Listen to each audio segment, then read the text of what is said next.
Olá, leitores, tudo bem? E hoje eu vim compartilhar um pouquinho com vocês a minha experiência a ler o livro Abusado, do Caco Barcelos. Então, vem comigo!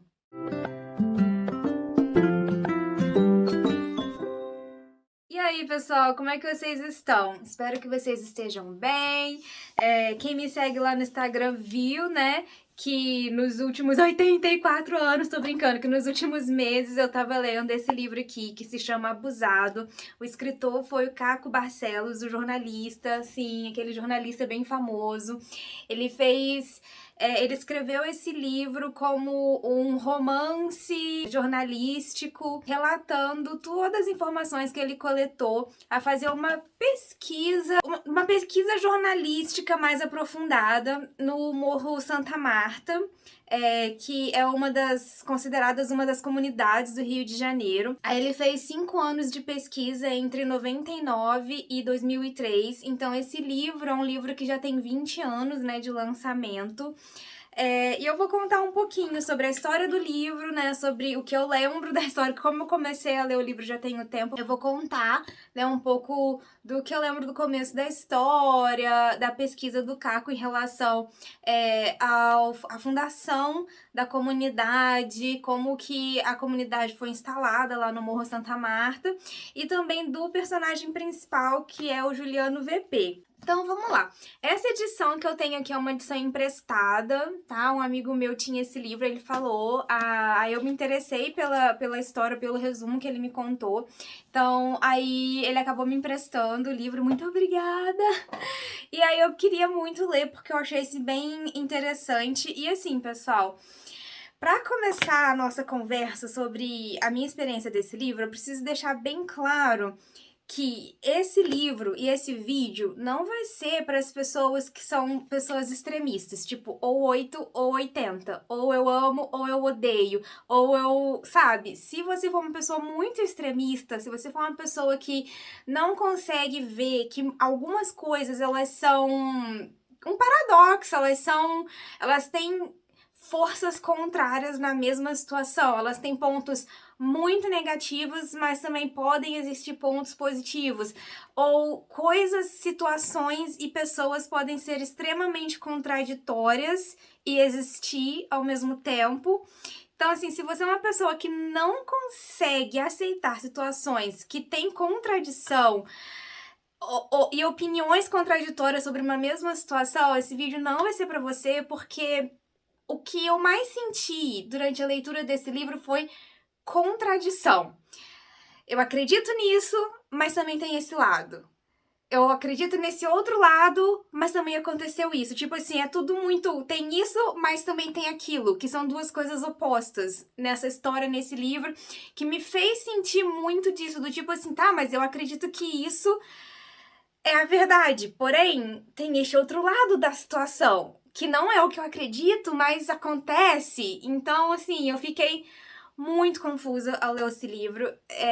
Ao ler esse livro, eu fiquei, assim, com opiniões muito contraditórias e achando coisas contraditórias ao mesmo tempo sobre a mesma situação, e isso é muito confuso. Então, esse livro é um livro que me trouxe uma experiência de leitura muito contraditória, muito dual, muito... Não existe certo. Acho que é isso.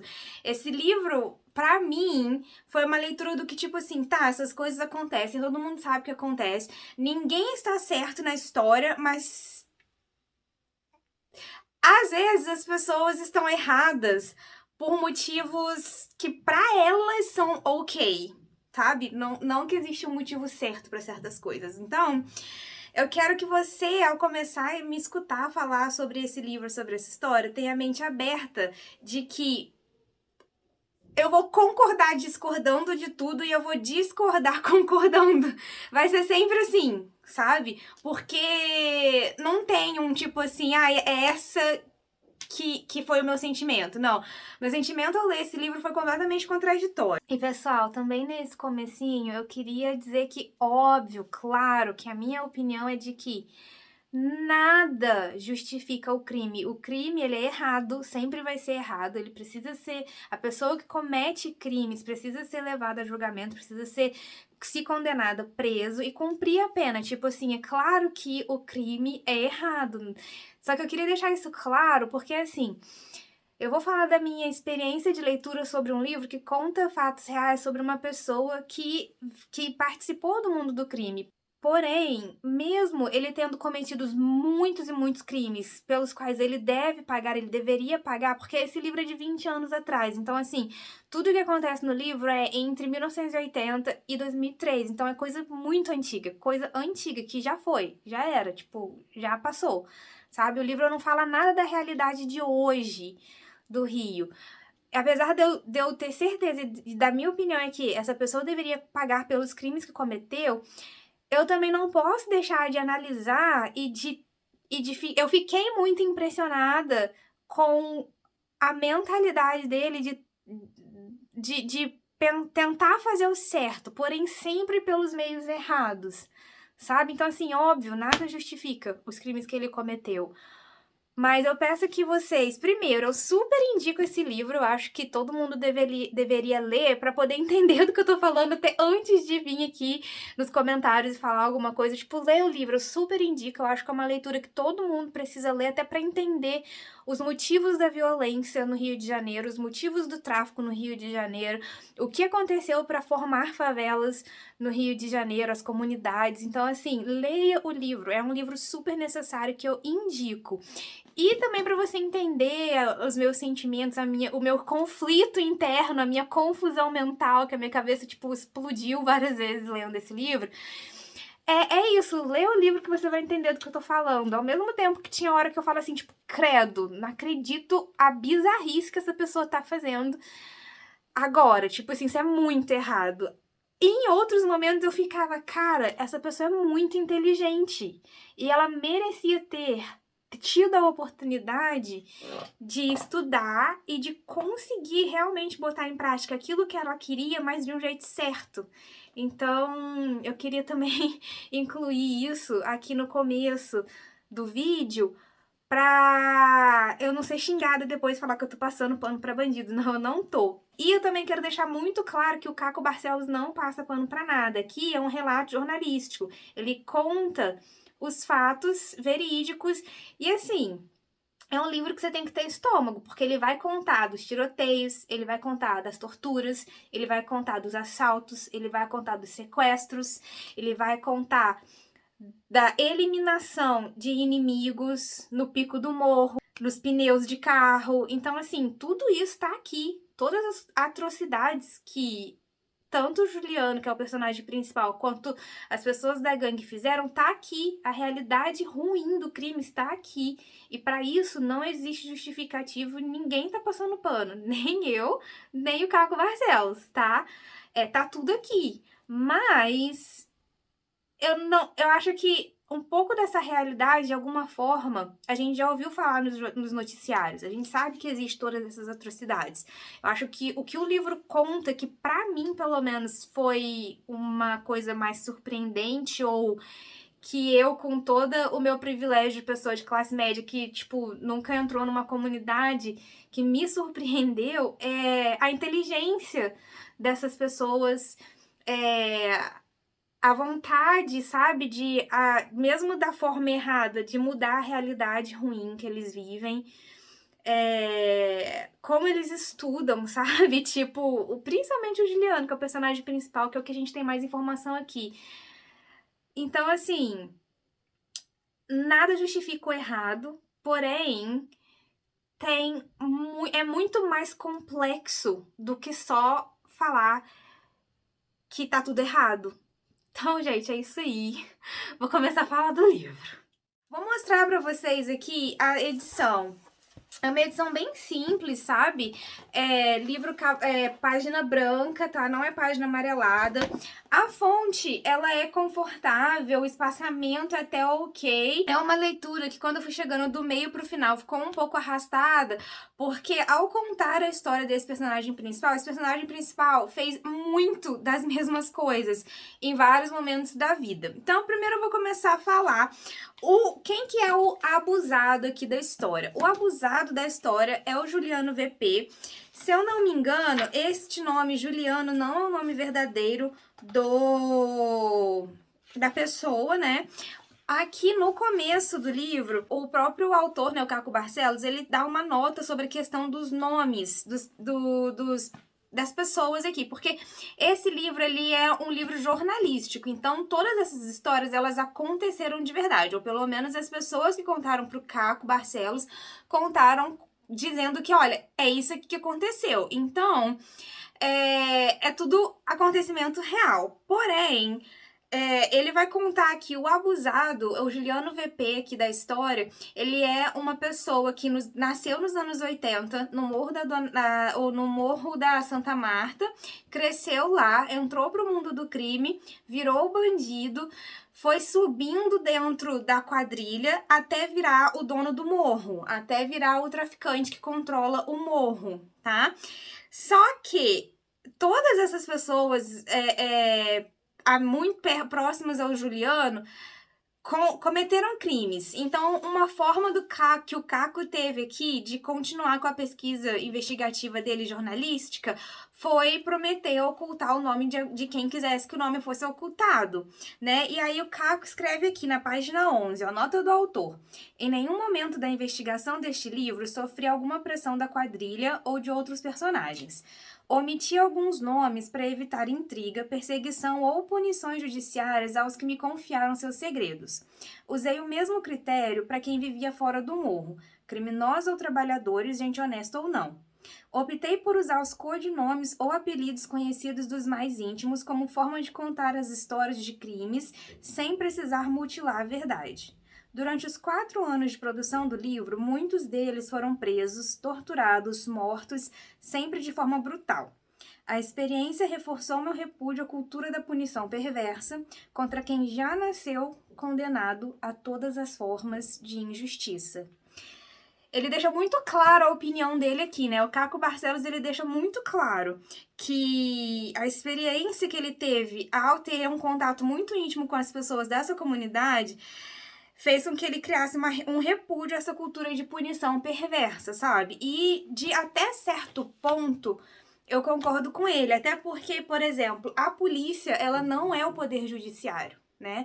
A polícia, ela não tá ali para aplicar ou decidir a punição de ninguém. A polícia, ela tem que ir lá, apreender o suspeito, até porque somos todos apenas suspeitos ou somos todos inocentes até que a justiça prova o contrário, né? Mesmo a gente sabendo que a realidade aqui, né, do abusado, gente, realmente, ele era bandido, ele assumia que ele era bandido, ele pedia para ser chamado por bandido, porém, todavia, contudo, são os juízes, né, que são encarregados de julgar. A gente sabe que o sistema judiciário brasileiro é um pouco falho, ou muito falho, não sei, mas assim, a realidade no Brasil é que quem decide quantos anos uma pessoa vai pegar de cadeia, quem decide se é pena de prisão perpétua ou não, sei lá, são os juízes, não são os policiais. E outra, no Brasil, nós não temos a morte dos prisioneiros, né? A gente não tem a lei de que pessoas podem ser condenadas à morte. Aqui no Brasil a gente não tem condenação à morte, tipo que a pessoa vai para cadeira elétrica ou alguma outra forma de matar o prisioneiro quando ele é condenado à morte. Aqui no Brasil a gente não tem isso. Então, primeiro que não cabe a polícia aplicar uma punição, não é ela que decide. E segunda, que mesmo que um juiz condene, ele nunca vai condenar à morte, porque não existe a condenação à morte no Brasil, né? Você condena a pessoa eu acho que o Brasil, a pena máxima é 30 anos, não sei. Eu não sei se... Aí me corrijam advogados. O Brasil tem prisão perpétua, tipo assim, da pessoa nunca sair da cadeia? Eu acho que não, eu acho que a pena máxima são 30 anos. Então, assim... É... Eu concordo com o Caco, sabe? Nesse sentido. Existem muitas punições aplicadas por pessoas que não têm o direito de aplicar punição. Mas também acontece dos dois lados. Mas enfim, eu estou me atropelando porque a história é muito complexa. Vamos lá. Como que a comunidade foi fundada ou começou a ser criada? O Morro Santa Marta, no início do século XX, ele era uma área de preservação ambiental no estado do Rio de Janeiro, na cidade do Rio de Janeiro. Era só mata, era só vegetação. Só que no começo dos anos de 1940, por aí, houve um êxodo muito grande das pessoas do Nordeste para as capitais, tanto São Paulo quanto Rio, bem maior do que existe hoje em dia. E aí, naquela época, aquelas pessoas vinham em busca em busca de trabalho, melhores condições de vida, e elas acabavam, quem não conseguia a oportunidade de ter um trabalho, acabava virando morador de rua, ou acabava mesmo tendo um trabalho, não tinha condições de ter um lugar bacana para morar. Algumas dessas pessoas, tanto que vieram do Nordeste quanto outras pessoas que já viviam na pobreza aqui no Rio de Janeiro, no estado do Rio de Janeiro, na cidade do Rio de Janeiro, na verdade, acabavam começando a derrubar algumas árvores dos morros, né? Tanto que se você parar para olhar no Rio de Janeiro, a maior parte das comunidades, elas são em morros, né? E o Santa Marta não foi diferente. Então, essas pessoas que acabavam não tendo condições de comprar, de alugar uma casa ou comprar uma casa, elas acabavam desmatando o morro, né, derrubando algumas árvores e começando a se instalar no morro. No começo, houve uma repressão muito grande do governador do Rio da época. Por quê? Porque era uma área de preservação ambiental, não podia ser desmatada. Essas pessoas estavam desmatando, eles iam lá, retiravam as pessoas, derrubavam, né, os casebres e tentavam fazer a reconstituição da mata. Só que o que acontece? Eles também, como sempre, né, na história da política brasileira, é tipo assim, vamos tirar o que tá sendo errado, mas não vamos dar uma solução pro problema. Então foi o que aconteceu. Tipo assim, tiravam essas pessoas que tinham desmatado parte do morro, derrubavam a casa dessas pessoas, mas não resolviam um problema, que era ter emprego que pagasse bem o suficiente para essas pessoas. As pessoas que não tinham educação prévia para poder conseguir um emprego, não era dada essa educação prévia, não se fazia nada para terminar o problema que era o problema da pobreza, né? Tipo assim, por que uma pessoa acaba em situação de rua, né? Nem sempre é porque aquela pessoa tem um vício, às vezes é porque ela realmente não consegue de jeito nenhum emprego. Pode ser porque ela não tem educação formal para conseguir um emprego? Pode ser, mas educação no Brasil é direito de todos, certo? Desde criança a gente tem a obrigação de matricular os filhos na escola. E naquela época era a mesma coisa. Só que o governo ia lá, tirava aquelas pessoas do morro, mas não resolvia o problema que era o problema social da pobreza. E aí as pessoas iam, voltavam, desmatavam de novo outros lugares. E aquele ciclo, né? As pessoas iam lá, desmatavam, construíam o casebrinho, o governo ia lá e tirava. Só que acontece, vendo essa situação de extrema pobreza dessas pessoas, alguns padres da época da cidade do Rio de Janeiro resolveram ajudar essa população muito pobre, fazer o trabalho social, né? Então, alguns padres que até ficaram muito famosos na comunidade, eles iam, né, no início da década de 40, 50, iam lá e ajudavam essas pessoas a realmente se instalarem. Como era uma área de preservação ambiental, ali não passava água, luz, nada disso, né? Tipo, as pessoas elas tinham que ir até o fora do morro para poder ter acesso a essas coisas, né? Buscar água, não tinha eletricidade. E devido às leis ambientais, não se podia construir casas de concreto ali naquela área de proteção ambiental. Então, o que alguns padres da época fizeram? Eles ajudavam com dinheiro da igreja para poder ajudar essas pessoas, com dinheiro de doação mesmo. Eles iam e ajudavam a desmatar, ou depois que as pessoas já desmatavam, eles iam lá e ajudavam a financiar os casebres de madeira. E aí começaram a surgir cada vez mais casebres de madeira. E isso foi aos poucos, esse desmatamento do morro foi aos poucos. E aí começou uma briga entre o governo do estado do Rio de Janeiro e a Igreja Católica. Até que um bispo entrou no meio, porque até então eram padres fazendo serviços locais, ajudando aquelas pessoas a terem condições mínimas de moradia, tipo ter um teto, ter um casebre de madeira para poder proteger do tempo, não ficar na rua, sair de situação bem precária de morar na rua sem ter nem proteção. Então, eles ajudavam a financiar esses casebres e a construir os casebres de madeira no morro, porque não podia construir de concreto porque era área de preservação ambiental. E isso foi se arrastando por vários anos, até que um bispo entrou no meio, que é uma pessoa com mais poder dentro da Igreja Católica. E aí, a briga entre o governo e a Igreja Católica chegou a um ponto que a Igreja Católica meio que ganhou. E aí, eles acabaram subindo a comunidade, o morro, até que um desses padres, se eu não me engano, gente, é o padre Hélio, que até é um padre que o Juliano, né, porque aí já foi mais perto da década de 80 que isso aconteceu. Esse padre Hélio, ele ficou muito famoso ali na comunidade de Santa Marta por ter sido o padre que realmente ajudou a comunidade ter o direito de virar um bairro em si, e não era só mais uma área de preservação ambiental que estava sendo tomada. O que esse padre fez? Ele fez um acordo com o dono de uma empresa muito grande se eu não me engano, era uma empresa... era uma empresa muito grande do Rio de Janeiro. Eu não vou lembrar o nome agora, mas eu vou botar aqui pra vocês.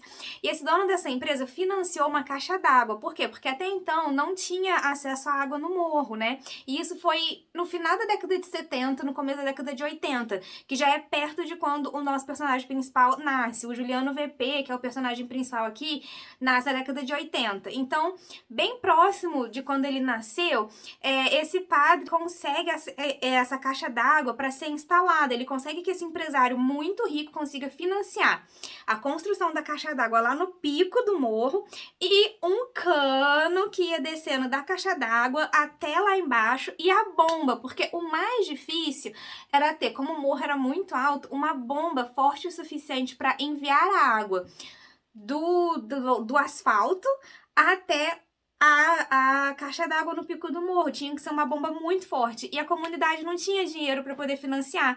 E esse empresário topou, junto com o padre, ir lá e financiar.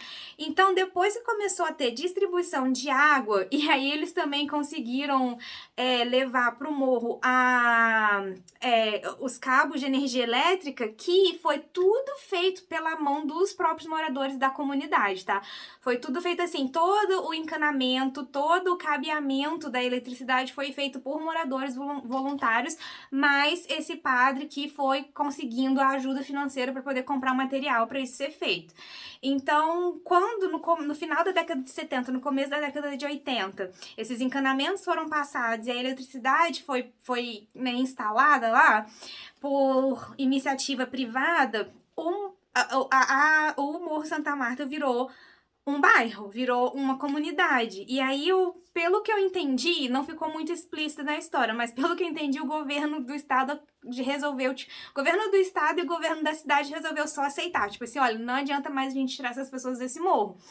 Não vai mais ser área de preservação ambiental, até porque as árvores já foram praticamente todas cortadas, né? E foi aí que virou realmente um bairro, uma comunidade. E esse bairro... ele, ao longo de todos esses anos, ele foi dominado por pessoas diferentes. No começo, eram pessoas criminosas que não gostavam muito das pessoas nordestinas, das pessoas que vinham do Nordeste pra cá e tratavam essas pessoas da comunidade muito mal. Quando o tráfico de drogas tomou conta da comunidade, né, no início dos anos 80, que foi mais ou menos quando o Juliano nasceu, aí na época que ele nasceu já era o tráfico de drogas que controlava ali. As pessoas, as lideranças do tráfico de drogas eram pessoas que não discriminavam os nordestinos. Tipo assim, acabou que a comunidade acabou apoiando a entrada do tráfico ali, ao invés de só matadores ou assaltantes ou, sabe, pessoas aleatórias que eram ruins, que dominavam aquilo ali e que matavam os nordestinos por nenhum motivo, estupravam as mulheres nordestinas. Então, assim, antes do tráfico de drogas entrar e dominar ali, eram pessoas aleatórias que eram xenofóbicas, né, que discriminavam descaradamente as pessoas nordestinas, porque assim, ali na comunidade era grande parte das pessoas eram pessoas que tinham vindo do Nordeste. Porém, muitas pessoas que acabaram se mudando para a comunidade eram pessoas ali do Rio. Então tinha, no começo, lá na década de 50, 60, essa rixa, sabe? Tipo assim, eu domino, eu sou aqui do Rio. Você é de fora, você não tem um direito. E aí, essas pessoas ruins que controlavam ali, né, acabavam criando, tomando ações que só prejudicavam as pessoas nordestinas que estavam ali naquele morro. Então, assim, a discriminação era muito grande. E aí, quando o tráfico entra e assume o morro, já era uma pessoa que os próprios nordestinos que viviam ali no morro apoiavam, porque ele fez com que os estupros contra as mulheres nordestinas parassem, ele fez com que os homens nordestinos que moravam ali no morro parassem de apanhar por zero motivos, e meio que criou-se uma, entre muitas aspas, uma lei de tipo, respeitem quem mora aqui. Né, eles faziam coisa errada, eles eram do tráfico, eles eram criminosos, mas dentro da comunidade acabou se instaurando uma lei de respeito entre os cidadãos, desde que aqueles cidadãos não cometessem coisas ruins contra as pessoas que estavam controlando ali. O que eram essas coisas ruins? Delatar pra polícia, entre aspas, né, ser o X9 ali, ou roubar dentro da própria comunidade, tudo isso era meio que, começou a ser meio que vigiado pelo tráfico. E aí, depois dessa questão da fundação do bairro, né, da comunidade, começa a focar mais na história do Juliano e de alguns amigos dele ali, né? Conta a história de alguns comparsas do crime, mas assim, desde criança começa a contar a história do Juliano e conta a história também da Luz, que era a melhor amiga do Juliano, foi a melhor amiga do Juliano praticamente a vida dele toda. Então, qual que é a realidade, né? A realidade que o Juliano nasce é isso, é a realidade de morar numa comunidade que o governo reconhecia como bairro, mas não provia nada, porque, tipo assim, tudo que os moradores precisavam de necessidade básica, eles tinham que conseguir sozinhos, com a ajuda da Igreja Católica, né, de alguns padres da Igreja Católica, não a Igreja Católica como instituição, mas alguns padres da Igreja Católica que estavam ali ajudando, fazendo serviço comunitário, fazendo serviço social, certo? Então, assim, eles não tinham acesso a saneamento básico, sabe? Os canos de água passavam por cima, eles como não foi uma iniciativa governamental, os canos de água do morro não passam por debaixo da terra, eles passam por cima, então você vai andando, aqui no livro tem fotos, quando você vai andando pelas casas, você vê os canos passando, assim, perto dos telhados, ó. Deixa eu ver se vocês vão conseguir ver, tá vendo? Esse aqui são os encanamentos d'água. O encanamento d'água é todo feito flutuando, porque quem fez foram os próprios moradores, né? Com a ajuda de financiamento ali da Igreja Católica. Então, assim, não tinha nenhum amparo ali para ter. Então, o saneamento básico não existia, né? Então, o esgoto eram valas que desciam morro abaixo, esgoto a céu aberto. As crianças, elas todas as doenças que vocês podem imaginar por contaminação, por falta de saneamento básico, e doenças que, assim, no Brasil já não existia mais, assim, no sentido de que nos bairros com saneamento básico essas pessoas não tinham mais esses problemas, lá no morro tinha. Sabe, pegar rato andando por tudo quanto é lado, barata, o esgoto, as crianças brincando no esgoto. Aí, os canos, né? Toda vez que acontecia algum tipo de guerra, eu vou falar mais sobre as guerras do tráfico, ou contra o tráfico de outra facção, ou contra a polícia. Toda vez que tinha tiroteio, os tiros acertavam os canos de água, daí vazava água, e aí eles chamavam os chuveirinhos, né? Tinha muito chuveirinho, e aí tinham as crianças que ganhavam dinheiro consertando o chuveirinho, consertando os canos, remendando os canos para ganhar um trocado.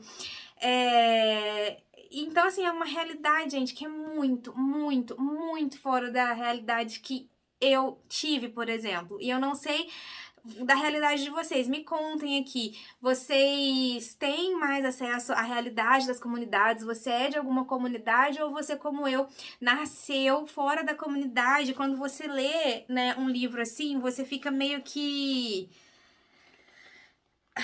Como que isso acontece num país como o nosso, né? Enfim, aí o Juliano nasce e ele nasce lá no Morro na década de 80. E ele, como a maioria das crianças do Morro na época, tem pouquíssimo acesso à educação formal. Porém, ele é alfabetizado, ele sabe ler. E outra coisa, falando sobre leitura, o Juliano, ele cresce uma pessoa leitora, muito leitora, apaixonada por livros. E eu vou falar mais sobre isso, né, mais pra frente. Apaixonada por livros no sentido de que, tipo assim, ele lia muito sobre assuntos errados, mas ele era um leitor ávido. E eu ficava assim, gente, essa pessoa é leitora. Ele tinha uma mochila para as fugas. Depois que ele cresce, que ele entra pro tráfico e tal, ele tem uma mochila de fuga, né? Que ele carrega alguns mantimentos, coisas não perecíveis, munição. E ele sempre tinha na mochila dele pelo menos 2 livros, uma bíblia, um pouco de comida, para caso ele precisasse ficar, tipo, no mato, alguma coisa assim, escondida. E ele tava sempre lendo, só que o que ele lia? Ele lia táticas de guerrilha do Che Guevara, ele lia táticas de guerrilha das Farc, ele lia documentos... Ele leu o Rota 66 do Caco Barcelos e foi ele que entrou em contato com o Caco Barcelos com a ideia de escrever um livro sobre ele. A ideia foi um pouco modificada e adaptada pelo Caco Barcelos, mas naquela época, antes de 99, o Caco já tinha escrito o livro Rota 66, que era um livro também jornalístico, nos mesmos moldes desse daqui, delatando ou relatando a corrupção na polícia de São Paulo. E aí o Juliano leu o Rota 66 e ele entrou em contato com o Caco Barcelos falando, tipo, pô, faz um livro tipo esse sobre a galera, sobre a polícia do Rio de Janeiro. Na verdade, a ideia inicial do Juliano, quando ele entrou em contato com o Caco Barcelos, era denunciar a corrupção e a covardia da polícia no Rio de Janeiro, que era o que acontecia com ele, sabe? Só que aí o Caco falou, não, pera, eu não posso fazer um livro jornalístico denunciando a polícia, mas, tipo, sendo basicamente ditado por um dos maiores traficantes. Então, vamos pensar numa outra coisa. E aí o livro acabou virando O Abusado, que é um estudo sobre a comunidade focado a partir da vida do Juliano VP, tá? Então, aí o Juliano nasceu nessa comunidade, sem muito acesso a nada. Quando ele virou pré-adolescente, né, aos cerca de, tipo, 11, 12 anos, ele tinha um grupo de amigos. Esse grupo de amigos acabou virando uma turma da Xuxa. E essa turma acabou, já na pré-adolescência, começando a entrar no mundo do crime, tipo, praticando pequenos furtos. Juntos, eles, tipo... Alguns viravam aviãozinho, outros viravam, tipo, sabe? Mas essa turma, ela tinha bastante pessoas, bastante pré-adolescentes. Eu acho que era um grupo de cerca de 17 pré-adolescentes. Eles se juntavam pra se divertir, tipo, eles iam pra praia, pra aprender a surfar. Porém, acabavam praticando pequenos crimes aqui e ali, mas nada muito assim, sabe? Hediondo, nada... Gente... Eu sei que eu estou falando, e não é que eu estou passando pano. É que, tipo assim, se comparado com as coisas que o Juliano adulto vai fazer, o que ele fez como pré-adolescente é nada. Então, assim, é porque vai escalar de um jeito que os pequenos furtos que ele cometia como pré-adolescente, as pequenas coisinhas que ele fazia, vai escalar de um jeito que, tipo... É só pra vocês terem uma noção de que, tipo assim, era ruim. Ele fazia coisas erradas como pré-adolescente? Sim. Mas, cara, vai escalar de um jeito bizarro. Então, Aí, essa turma era muito unida. Só que eles ainda estavam naquela fase meio que da inocência. Então, eles ainda não tinham entrado em contato direto com a discriminação das pessoas que moram, entre aspas, no asfalto, né? Das pessoas das zonas ricas ali do Rio de Janeiro. Principalmente das pessoas de Copacabana. Então, nessa fase, Juliano arruma uma namoradinha do asfalto, quando ele tinha, acho que cerca de 15 anos. Foi o primeiro contato que ele teve com contato mais íntimo com uma pessoa que não tinha nascido na comunidade Santa Marta. E aí ele teve aquele choque de realidade. Eles namoraram por alguns meses, mas tudo era difícil, sabe? Tipo, ela nunca ia poder visitar a casa dele, porque ela não ia subir um morro. Ele nunca ia poder ser apresentado para os pais dela, porque ele era do morro. Mesmo ele ainda não tendo realmente entrado pro crime, existia toda aquela aura de dificuldade nesse casal. E aí, ela ria do jeito dele falar, porque ele cometia muitos erros de português. Então, assim, ela gostava dele, eles eram namoradinhos ali de adolescência, pré-adolescência, mas foi aí a primeira vez que ele abriu os olhos pra discriminação, pro tipo assim, cara, ela tá agindo assim comigo só porque eu sou do morro. De alguma forma era meio que basicamente isso, porque naquela fase da vida dele ele ainda não tinha entrado completamente pro mundo do crime, então não era como se tipo assim, ela tá agindo assim porque eu sou bandido, não era isso. Ele ainda tinha um pouco da inocência, da pré-adolescência, do tipo assim, ainda não tinha entrado em contato com a discriminação em si, sabe? E aí foi um choque pra ele. Aí, passando poucos meses, ela escreveu uma carta terminando com ele. Por carta, nem falou. Ele descia pra praia, eles se encontravam na praia sempre. E namoravam ali. Andavam de mão dada, essas coisas. E aí, o jeito que ela terminou com ele e o que ela disse na carta foi muito, assim, afetou muito ele abriu os olhos dele. Foi a primeira pancada de realidade, do tipo assim, você é menos do que eu porque você nasceu em tal lugar. Foi a primeira vez que ele realmente entrou em contato com essa realidade. E aqui no livro isso fica muito, muito palpável, assim, sabe? Como quando ele percebeu de fato a falta de privilégio e a discriminação, sabe? Foi assim, a primeira grande na vida dele, sabe? A primeira grande discriminação por ele ser uma pessoa pobre, que nasceu na comunidade, que ele sofreu. E assim, essa parte do livro é até meio triste, você fica com uma dosinha dele. Gente, assim, por isso que eu falei, esse livro me deixou com muitas contradições, porque eu sabia mais ou menos pra onde a vida dele ia andar. Porque, tipo assim, olha a capa do livro, é sobre essa pessoa com uma arma, uma, duas, três armas, encapuzado, dono do morro, que o livro é escrito. Então, nessa parte, dá uma dosinha, porém, ao mesmo tempo, você se pega, tipo, cara, você não pode ter dó dessa pessoa, essa pessoa é uma pessoa criminosa. E aí você fica o tempo todo se puxando pra realidade, tipo, tá, isso que essa menina fez com ele naquele momento da vida dele foi uma discriminação, foi meio que, sabe? Sim, mas foi isso que fez realmente ele seguir a vida do crime? Na minha opinião, não, porque ele tinha um ideal muito claro na mente dele. Então, não foi a discriminação que fez ele seguir o crime. E aí, voltando à Turma da Xuxa, esse grupo no começo, quando eles eram pré-adolescentes, eram cerca de 17 pessoas. E poucos entraram pra de fato, assim, e meio que, entre muitas aspas, gente, mas eu não tenho outras palavras pra descrever. Desses 17, apenas 5 seguiram carreira no tráfico, sabe? Alguns deles chegaram a entrar, chegaram a virar aviãozinho, ajudante, olheiro, mas quando viram o bicho começar a pegar, tipo assim, a coisa ficar pesada, guerra, morte, tiroteio, eles decidiram sair.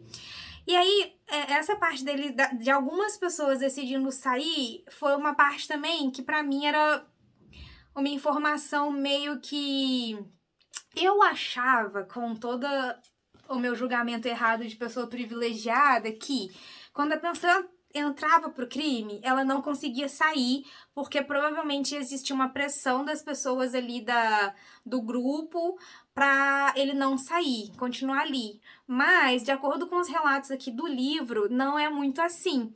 Quando, por exemplo, a primeira grande guerra ali do Morro, que foi em 87, aconteceu, o Juliano era novo, e aí ele entrou em contato com quase todos os amigos dele da turma da Xuxa, e ele chamou eles, tipo, pô, vai ter guerra, a gente vai lutar contra a facção contrária e tal, pra poder dominar o morro, preciso de ajuda. E assim, todas as pessoas que ele entrou em contato, que falaram assim, não, pô, eu larguei essa vida, simplesmente, beleza, largou essa vida, vai viver tua vida como pessoa correta.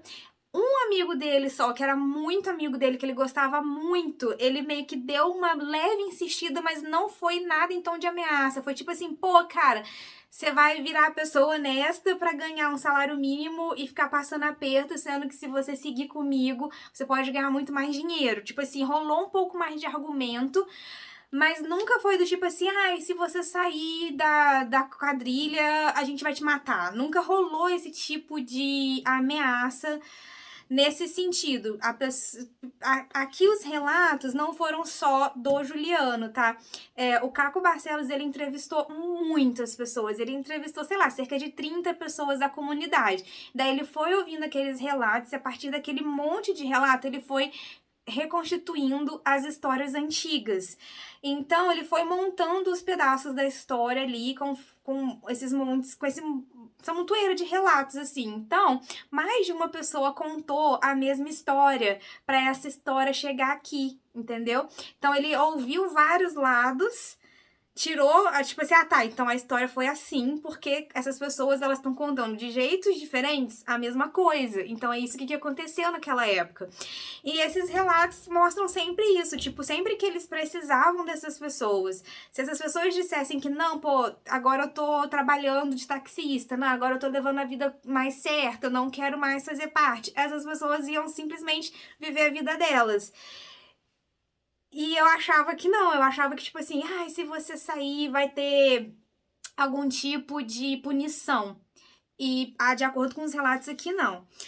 Aí, a história mais triste, gente, mais triste desse livro aqui é a história da infância da Luz, que é a melhor amiga do Juliano.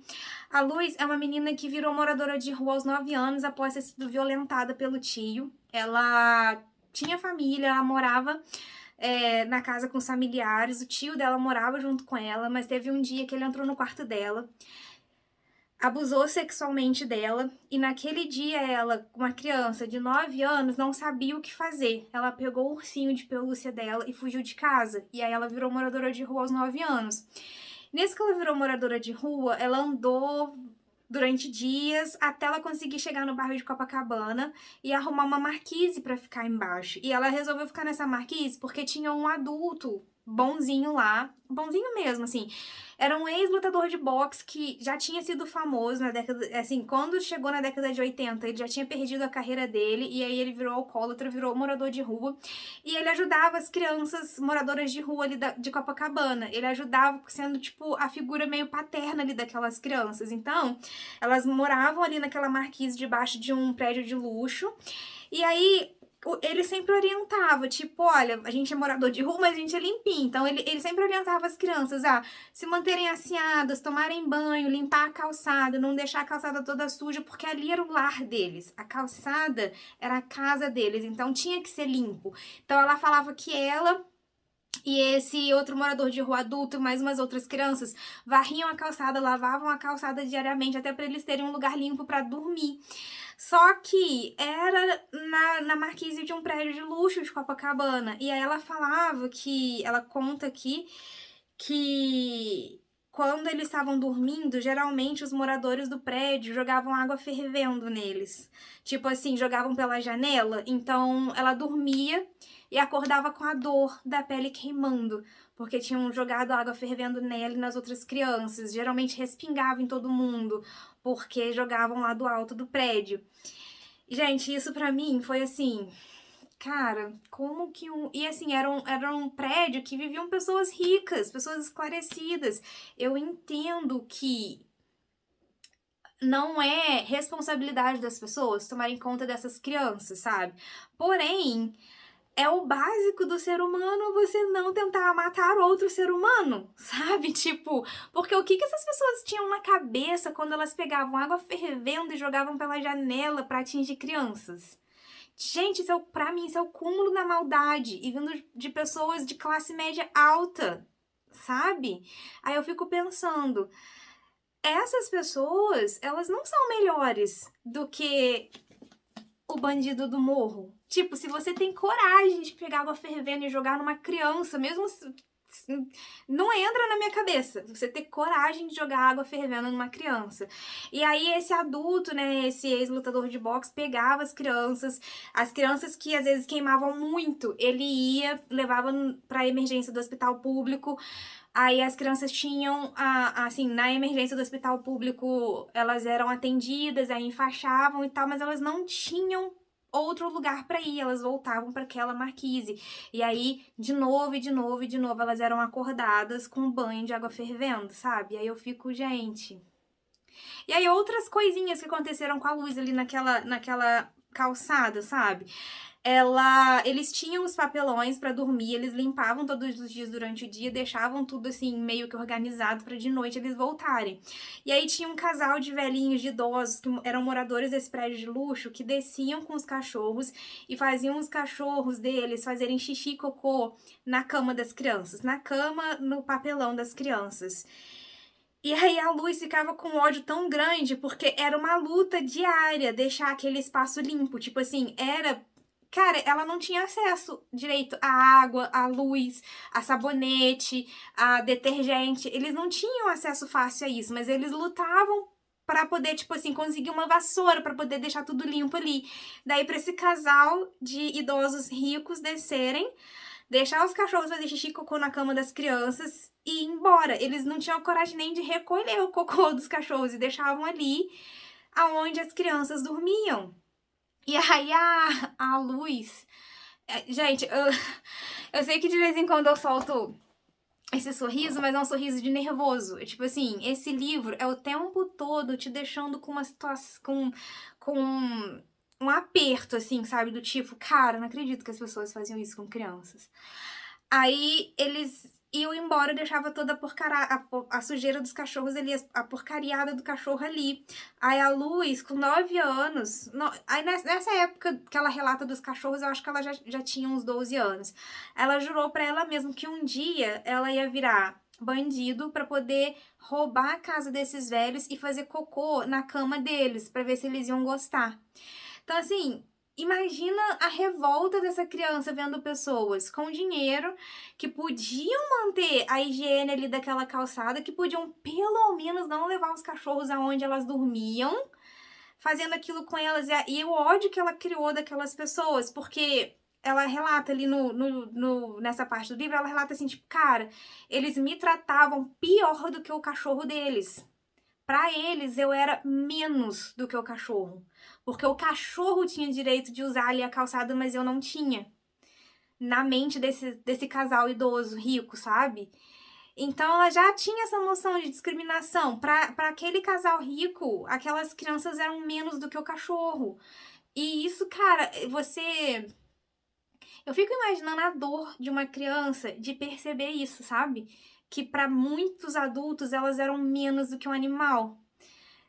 E isso deve ser... Cara, imagina a dor de você perceber isso, que as pessoas acham isso de você. Isso é surreal, sabe? Então, assim, o começo desse livro, que vai narrando a infância desses personagens, é muito, muito difícil de ler, sabe? E aí também depois no Morro vai contando as histórias de mulheres adultas que pegavam essa turma da Xuxa, levavam pra casa e abusavam dos meninos. Porque, assim, gente... É menor de 18 anos, é abuso de menores, sabe? É pedofilia. E acontecia direto. O Juliano relata várias histórias de tipo assim, tinha uma mulher em específico que fazia isso com os meninos da turma da Xuxa. Tipo assim, ela chamava eles pra assistir televisão, porque na época ela era uma das poucas pessoas da comunidade que tinham televisão. Aí eles iam assistindo televisão e ela ia chamando de um por um no quarto dela. E ali ela abusava sexualmente dos meninos, sabe? E no começo, os meninos, eles não entendiam que aquilo era um abuso, eles achavam que eles só estavam virando homens, que eles eram, tipo, o máximo, mas depois que eles vão ficando adultos, dá pra sentir que mesmo de uma forma meio que sem ter noção exatamente que aquilo era pedofilia, né, sem saber a palavra para poder denominar aquilo, eu acho que depois que eles ficam adultos, eles começam a perceber de que aquilo que aquela mulher fez com eles não era certo, sabe? E isso aconteceu com vários deles e mulheres diferentes ali da comunidade meio que faziam isso, sabe?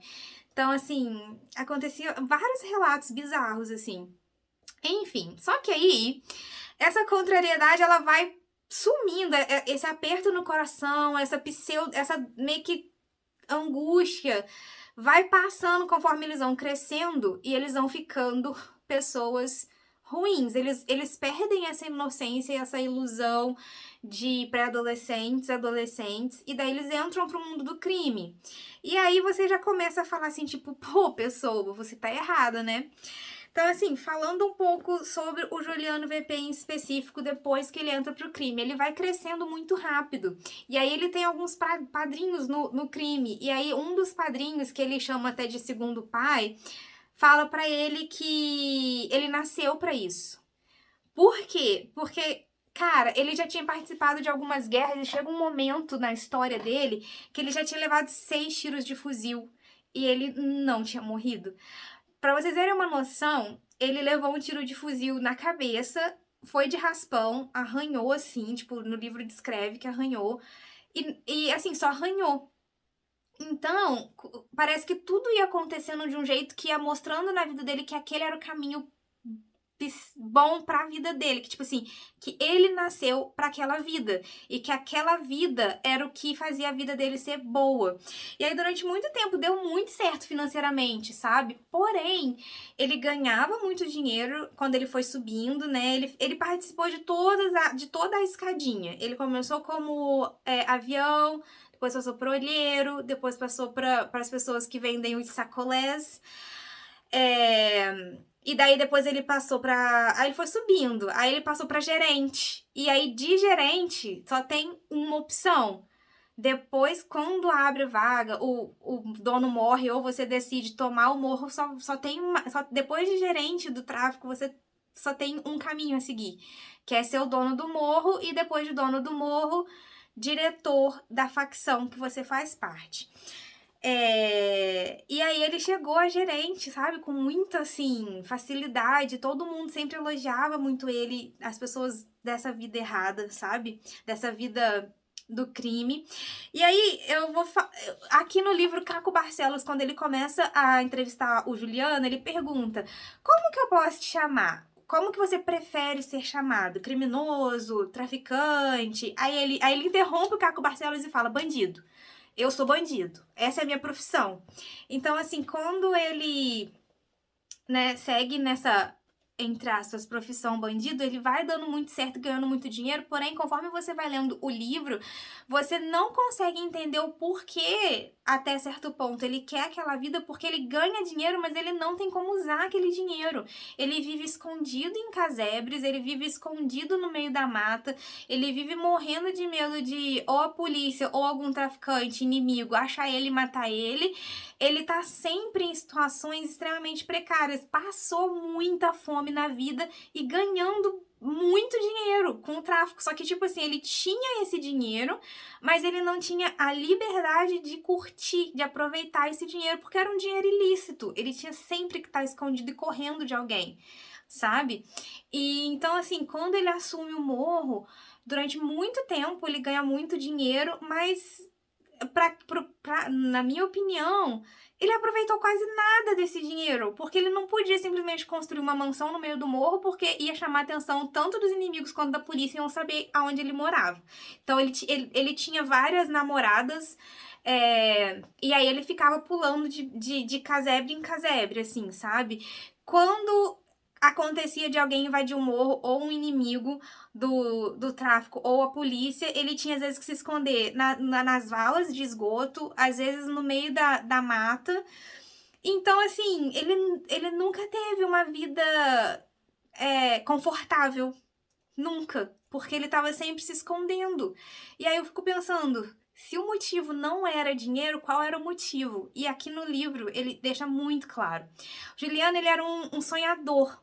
E ele tinha o sonho de tirar as pessoas da pobreza. Ele tinha o sonho de fazer com que as pessoas do Morro Dona Marta mudassem de vida. Ele queria que aquelas pessoas saíssem da pobreza, mas ele não queria ir sozinho. Tipo assim, ele não queria sair da pobreza sozinho. Ele queria levar a comunidade com ele. Tanto que quando ele assume o morro, ele cria vários programas sociais ali dentro, sabe? Ele cria cursos técnicos pra rapaziada do morro, ele chama de rapaziada ou da juventude do morro, né? Então ele faz uma escolinha para poder ensinar informática, ele cria associação de moradores, ele deixa pessoas que querem fazer fazer o serviço social no morro. Então, assim, ele tinha essa visão social muito clara, e ele sempre deixava claro que ele lutava pela paz, justiça e liberdade, mas que ele lutava pelo certo na vida errada. E ele deixava isso muito claro, que ele lutava pelo certo, porém ele sabia que ele estava na vida errada. E assim, por mais que ele tentasse, porque assim, na história dele tem muitos momentos que ele tem que fugir do morro, por ameaça de morte mesmo. E aí, quando ele tá fora do morro, ele tá sempre pensando em como ele pode ajudar as pessoas daquela comunidade. Tipo assim, o que ele pode fazer para tirar aquelas pessoas daquela situação. E então, ele não sabia como ajudar aquelas pessoas na vida correta. Tipo, ele não conseguia pensar em como acabar com aquela miséria ali, com aquela pobreza ali, e tirar todo mundo.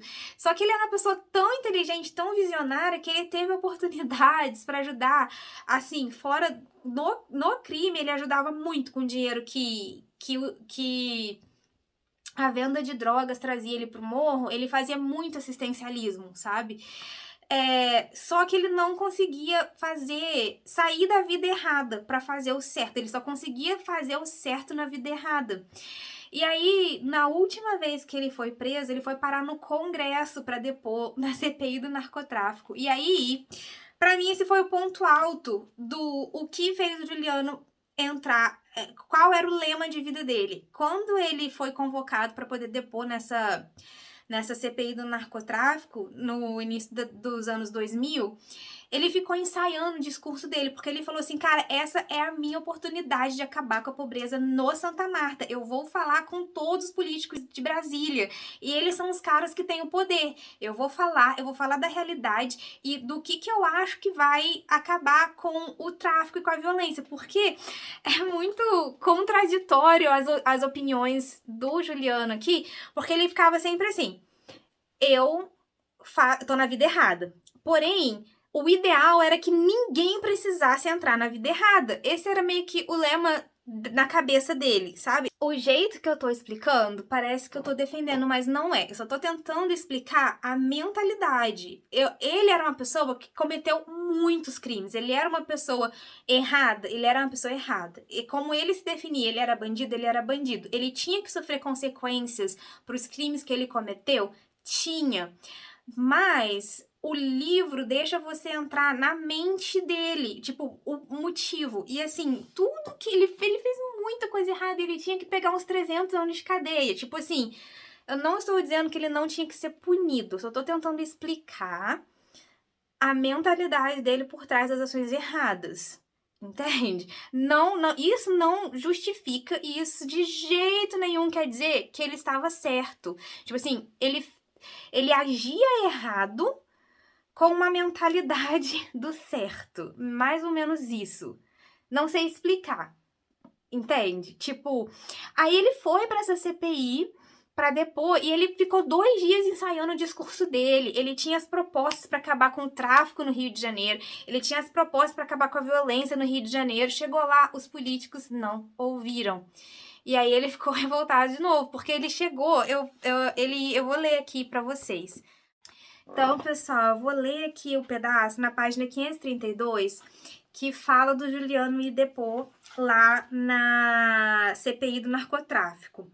Aí tem uma introduçãozinha, né? Ele é convocado para ir depor, ele já estava preso na época da CPI, e aí começa assim, ele cantando, né? Que país é esse? É uma fala do Juliano, ele estava cantando. Aí o Caco Barcelos vai narrando. Já no plenário, para se acalmar enquanto aguardava o início do interrogatório, Juliano cantou a música de sucesso de sua banda preferida, a Legião Urbana. Estava emocionado, tenso e ao mesmo tempo orgulhoso de ser o primeiro integrante do Comando Vermelho a falar no Congresso Nacional. No início da sessão, quando os deputados da CPI autorizaram a retirada de suas algemas e ofereceram 10 minutos para suas palavras iniciais, Juliano não esqueceu de saudar o CV. Levantou o braço esquerdo com a mão fechada e gritou a palavra de ordem da organização: paz, justiça e liberdade. Ele tinha uma grande expectativa em relação ao seu próprio discurso. Passar os 2 dias que antecederam o depoimento organizando suas ideias, falando sozinho para treinar e depois não passar vergonha diante do plenário mais representativo do país.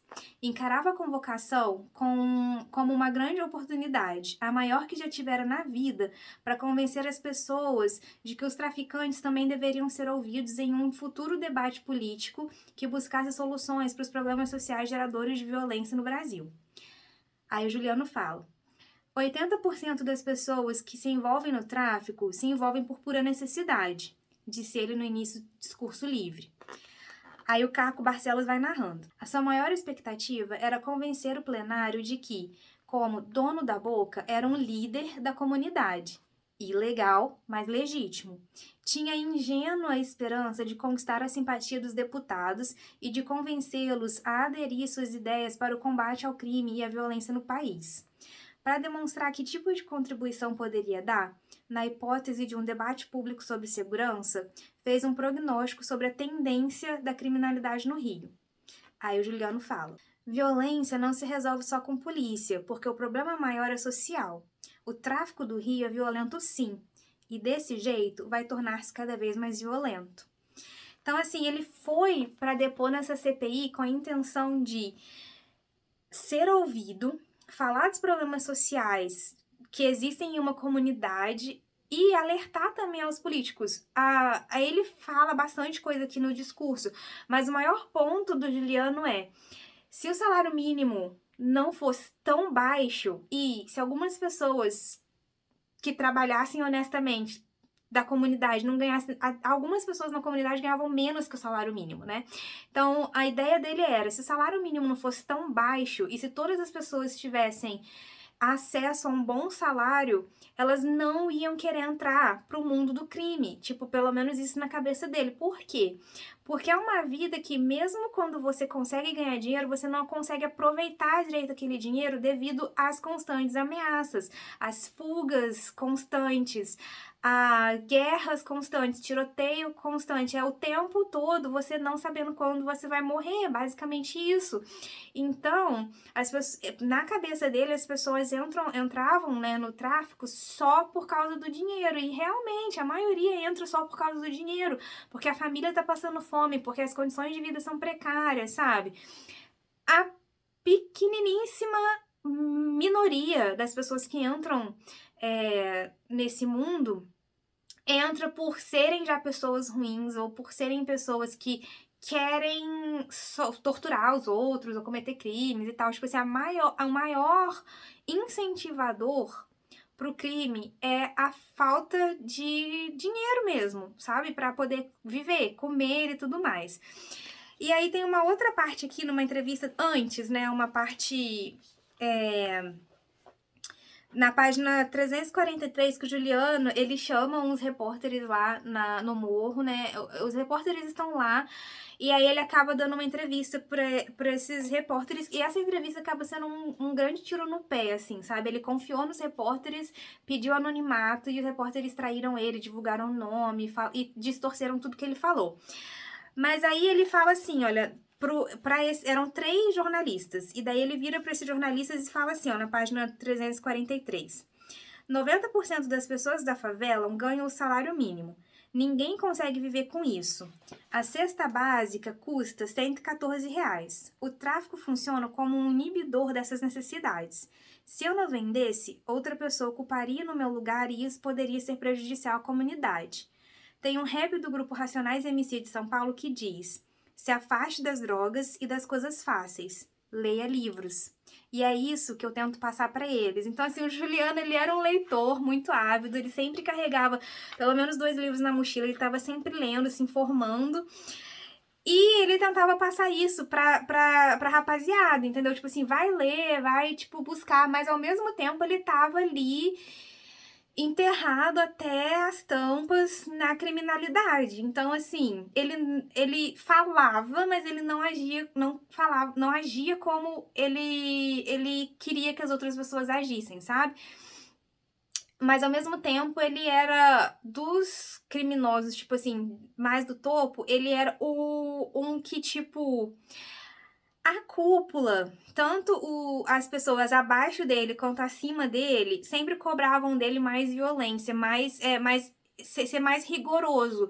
Tipo assim, qualquer pisão em falso das pessoas ali, eles cobravam que essas pessoas fossem eliminadas, torturadas e tudo mais para servir de exemplo. E ele muitas vezes bateu de frente com isso. Não estou dizendo que ele era uma pessoa boa, ele era uma pessoa que era bandido. Tipo assim, ele fazia muita coisa errada, ele não era uma pessoa honesta, boa, santa. Estou dizendo que em comparação com torturadores e estupradores, ele era menos pior. Tá? Então, tipo assim, não estou dizendo que ele era bom, estou dizendo que ele era um pouquinho menos pior, sabe? Porque igual conta que a história, por exemplo, de um dos gerentes, né, de uma época lá do Santa Marta, que era o Raimundinho, que ele era chamado de torturador. Então, assim, tudo que acontecia, tipo, a pessoa roubou uma bala, ele torturava a pessoa, tipo assim, ele era muito ao extremo e ele sentia prazer naquilo, entendeu? A figura do Raimundinho aqui no livro é meio do tipo assim, é nesse nível que às vezes as pessoas chegam no mundo, tipo assim, muito, muito, muito, muito, muito, muito pior. Por isso que quando o Juliano VP, ele assume ali o morro, a comunidade se sente um pouco aliviada, porque a comunidade sai de um ex-dono do morro torturador e extremamente agressivo para uma pessoa que, tá, não tô dizendo que nenhuma morte aconteceu enquanto ele tava lá, mas ele deixava passar muita coisa que os outros bandidos não deixavam, sabe? Até quando ele descobriu que a mulher dele, uma das mulheres dele tava traindo ele, todo mundo falou que não, você tem que matar ela porque você tem que dar exemplo, ela não podia ter te traído, não sei o que, não sei o que lá. Ele deixou pra lá, tipo assim, ele deixou pra lá. Ele confirmou com a mulher que se ela tava ou não, ele perguntou pra ela, você tava ou não, tipo, com o fulano? Você tava me traindo mesmo? Ela confirmou, ele falou assim, cadê meu filho? Daí ele foi lá, abraçou o filho dele e deixou pra lá. Todo o resto da quadrilha, tipo, ficou puto com ele, brigou com ele, mas ele, tipo, ai... Ele falou, eu não lembro exatamente das palavras, mas ele falou algo do tipo, eu também tenho um monte de mulher por aí. Tipo assim, eu também chifro ela. Então, assim, ele deixava passar muita coisa que os outros bandidos não. Aí, nessa mesma reportagem, ele falou assim para esses 3 repórteres, ó, os jornalistas são abutres, não podem ver carniça. Se os que pudessem ajudar as comunidades carentes dessem 1 minuto de suas vidas para isso, não existiria o tráfico. Nós somos como uma doença dentro de um corpo. O tráfico é uma saída para nós. Quem não tem dinheiro para comprar um tênis, uma roupa e tem sangue na veia, acaba entrando nessa vida. Quando os governantes se conscientizarem das desigualdades sociais, talvez não exista mais o tráfico. Mas os intelectuais continuam só pensando, os políticos roubando e a sociedade inteligente sempre em silêncio. Isso aqui são as palavras de um traficante dono de morro. De novo, quando os governantes se conscientizarem das desigualdades sociais, talvez não exista mais o tráfico. Mas os intelectuais continuam só pensando, os políticos roubando e a sociedade inteligente sempre em silêncio. Palavras que eu fiquei assim, tipo, cara, se essa pessoa tivesse nascido em outro lugar, o impacto social mais positivo que ele poderia ter feito, mas ele nasceu num lugar que o caminho para ele tentar fazer um impacto social, que na cabeça dele, tá? Não estou dizendo que é o certo, mas que na cabeça dele era o certo, ele teve que pegar o caminho errado. Foi o caminho mais fácil para ele ter algum tipo de impacto. Isso é muito triste, na verdade, porque se não tivessem tantos problemas sociais assim, uma pessoa com a cabeça dele não tivesse que. Se uma pessoa com a cabeça dele não tivesse que entrar pro mundo errado, ele poderia ter feito tanta coisa boa ao invés de tanta coisa ruim. Aí é isso que fica me dividindo, sabe? E assim, esse livro ele fala muito das pessoas que estão ali ligadas direto ao tráfico e tal, mas uma das coisas que o livro também deixa muito clara é que são a grande minoria das pessoas da comunidade, sabe? Por exemplo, às vezes comunidades de 100 mil pessoas, quem tá envolvido direto ali com o tráfico e tal, são 40 pessoas e seus familiares. Então, às vezes, gera ali um pequeno uma pequena comunidade ali no errado de mais 100 pessoas, quem está envolvido diretamente, seus familiares ali mais próximos. Mas isso tipo muito pouco se comparado com o volume de pessoas honestas que tem na comunidade, sabe? 99% das pessoas são pessoas honestas que querem trabalhar e que querem mudar de vida, sair daquela vida ruim. E pouquíssimas pessoas que acabam entrando ali, entendeu? Isso é uma das coisas também que o livro deixa muito claro, que aqui eles estão entrevistando só quem estava relacionado com o mundo ruim, com o mundo errado, mas que existiam milhares de pessoas ali naquela comunidade que estavam só tentando sobreviver, que não tinham nada a ver nem com os meninos, né, que entravam pro tráfico, nem com os chefes do tráfico, nem com as famílias dessas pessoas. Eram pessoas que só estavam, assim, tentando sobreviver e não levar uma bala perdida, sabe? Que é a grande maioria, que é 99% das pessoas das comunidades. Elas só querem viver. Sobreviver, na verdade. E, gente, é isso. Leiam esse livro. Leiam esse livro, porque, assim, é um livro que te deixa indignado às vezes, é um livro que te deixa confuso às vezes, sabe? E é um livro que abre os seus olhos. Eu escuto muita gente falando assim, ai, mas por que as pessoas não saem da comunidade, né? É só meter o pé, é só sair do morro. E, gente, não é fácil mudar de classe social, não, cara. Eu nasci com milhões de privilégios na classe média e eu continuo. Depois de 33 anos, eu continuo na classe média. Eu tive o privilégio de estudar em colégio particular, de fazer curso de inglês, de ter acesso à internet e saber um básico da informática, entendeu? Fiz faculdade, sou graduada e mesmo assim eu não mudei de classe social. Por quê? Porque 99% das pessoas são pessoas normais, são pessoas medianas, são pessoas que vão nascer numa classe social e por mais que elas lutem e se esforcem, no Brasil nós não temos mobilidade social. Se você é alecrim dourado que nasceu na classe C, né, que é na classe média, não é rico até hoje, imagina se você tivesse nascido na classe E ou na classe D, se você tivesse nascido numa comunidade. Você acha realmente que só com esforço e vontade própria você ia conseguir sair daquilo ali?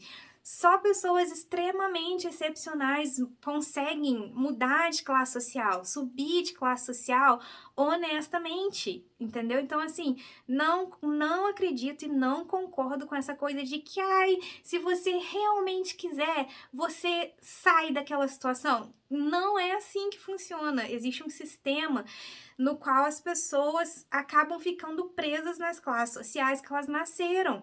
Tipo, eu depois de eu ler esse livro e analisando assim, como eu sou mediana, como eu sou uma pessoa normal, como eu sou uma pessoa não especial, se eu tivesse nascido numa comunidade, eu ia estar lá até hoje, entendeu? Porque eu não sou um tipo de pessoa especial, super que se destaca tanto assim. Tanto que eu ainda estou na mesma classe social que eu nasci. Eu ainda estou na classe média. Eu não passei para a classe B. Nem passei para a classe A. Eu não enriqueci. Mesmo com todos os meus privilégios, com uma pessoa normal, que não é excepcional, eu continuo com o mesmo patamar financeiro. Então, eu acredito que se eu tivesse nascido na classe E ou na classe D, eu tava lá ainda, porque porque a mobilidade social aqui é muito baixa e você tem que ser muito excepcional para conseguir subir de classe social. Então vamos parar com esse discurso que não faz sentido aqui no Brasil de que com o seu esforço e pensamento positivo você sairia com certeza da pobreza. Existem pessoas extremamente especiais, extremamente esforçadas que se destacam, pessoas que não são pessoas medianas, existem pessoas que são muito acima da média e que sim, conseguem sair da pobreza e que sim, sobem de classe social, mas são pouquíssimas pessoas e são pessoas que têm um quê a mais, são pessoas que têm algo diferente, que as leva para frente e que conseguem sim com o próprio esforço sair e subir de classe social. Não estou dizendo que não existem pessoas que mudam. Eu estou dizendo que para a grande maioria de nós, pessoas medianas e normais, a gente não consegue mudar de classe social. Sabe? Então é muito ilusório você pegar e falar que a outra pessoa tem que, só por esforço e pensamento positivo, mudar a classe social dela. Não é assim que funciona. Tem um sistema muito maior, muito mais complexo, que acaba te prendendo ali, sabe? Se já é difícil para quem tem privilégios, imagina para quem não tem nenhum privilégio, que não teve oportunidade de estudar, que não teve oportunidade de fazer um cursinho, que não teve oportunidade de ter saneamento básico para não pegar doença. Tipo assim, sabe? As preocupações em alguns lugares são outras. A pessoa tá querendo sobreviver, a pessoa tá querendo não cair numa vala cheia de esgoto. Entende? Ela não tá pensando se ela vai ou não fazer curso de inglês, ela não tá pensando se ela vai ou não fazer um intercâmbio, ela tá querendo sobreviver, ela tá pensando se ela vai ou não conseguir comprar a janta dela. Então, assim, é outra realidade, e aí é uma reflexão que a gente tem que fazer também, sabe? Você mudou de classe social? Você é uma dessas pessoas super excepcionais que estão acima, assim, que conseguiu sair de uma classe social e foi para outra? Ou você, como a grande maioria, ainda tá na mesma classe social que você nasceu? Então vamos refletir também sobre as coisas que a gente fala, sabe? Porque, assim, igual, como eu falei, 90% das pessoas dessas comunidades são pessoas honestas, são pouquíssimas que realmente entram pro tráfico, sabe? E essas pessoas, elas estão lá porque elas não conseguem sair, entendeu? Mesmo trabalhando honestamente, elas não conseguem mudar a realidade delas. E, enfim, reflitam sobre isso. É isso aí, pessoal, falei muito. Espero que vocês tenham gostado desse vídeo, espero que vocês possam refletir também com ele. Leiam o livro Abusado, do Caco Barcelos, para vocês conseguirem fazer por vocês próprios, né, a reflexão.